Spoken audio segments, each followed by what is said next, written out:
Dvikova darosi tikrai rimta. Likite su mumis. Užsisakęs negali persigalvoti, besidarydamas į kitų sakymus. Neturi teisės gyventi šiame pasaulyje, tu silpnas, tingus, nevykėlį. Tu turi vykdyti moters nurodymus ir niekada nesakyti jai savo nuomonės. Gijozas daina.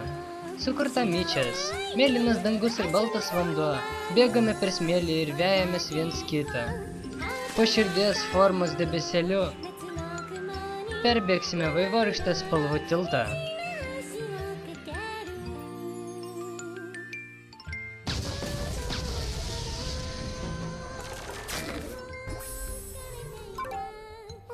O jūs stipresnis negalvojau.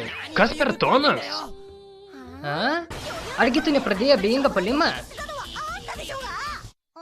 Ak, jis pasiekė jau 3 lygį.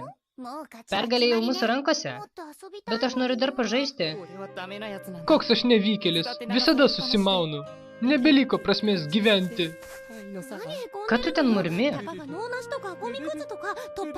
Tik besmegenis, šiukšlė, debilas, bevertis šiknius.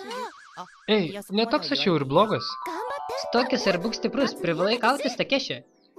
Ogogo. Mano vyriškumas. Nori, kad parodyčiau kelią į pragarą?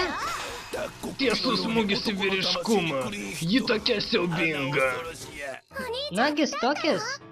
Jis toks mielas, net nesvarbu, kaip atrodo. Tik nepamirškit jo įveikti, ši dvikova laiko švaistimas. Pogalai, sakykit, ką norit. Neturiu jokio šanso laimėti, juk aš esu 3 lygyje. Tokioje padėtyje galima, kai tavo lygis pakyla, gali panaudoti stipriausią kortą. Ką? Argi nežinai žaidimo pagrindų? Kai paminėjai, atrodo, kad senolis sakė. Maždaug tokios. Aišku, aš ne ant pralaimėjimo ribos.